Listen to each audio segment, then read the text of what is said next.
I love Japan. When I was young, I used to travel a lot with my family. Actually, it's on my website somewhere. We used to smuggle artwork out of Czechoslovakia back then. Which sounds nefarious, but it actually wasn't. Our friends were all abstract painters and artists, and they weren't supported by the Soviet regime who was occupying. So what we were doing is we were actually helping them. We would come and bring them paint so they could keep working, and we would buy their artwork and then take it and sell it for them in the States. So we had this little sort of smuggling ring. So it was fun, and laid back in a cool, funky way. But what happened was, as a kid, I got used to going to countries, and they would always feel very different. You know, Czechoslovakia felt very different from Italy, felt very different from England. And now, when you go to Western Europe, it sort of doesn't feel that different anymore. You know, there's McDonald's and Starbucks and everything else. When you go to Japan, it feels different. Like when the first time I got off at Narita and I took the train into Tokyo, we came out of Tokyo, I was like, I have no idea where I am. I can't read any of the signs. So yeah, I'm a big fan of Japan. Thank you, and I love the voices that you play, especially Alucard and Toga, because you just make them Thank you.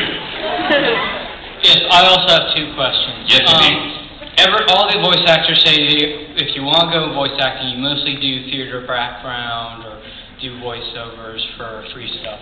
But how long would you say, like school-wise, time-wise, would you have to really get noticed?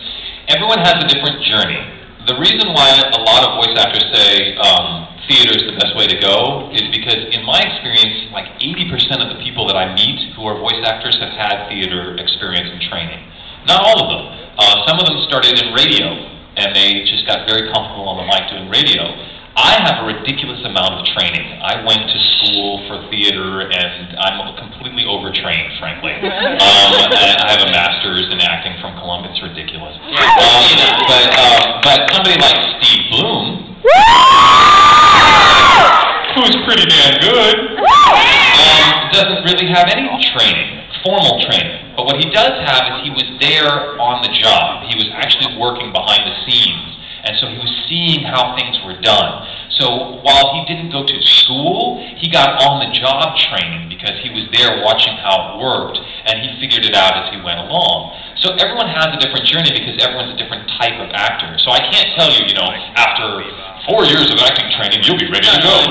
Yeah, but so you really have to know who you are as an actor and figure it out. And usually it's just a matter of, can you listen to the work that you do and honestly compare it to people that you admire? And you say, is what I'm recording or what I'm doing, would that sound believable in the same show with these actors that I admire? And if it does, great, then you're ready to go and play with the professionals.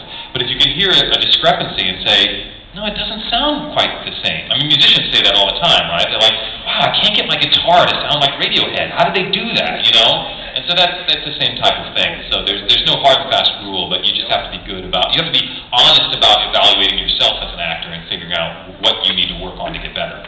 And also, I know you said ask about voices on minimum. Could you just say, Stosky, you're too weak in Sachi's voice?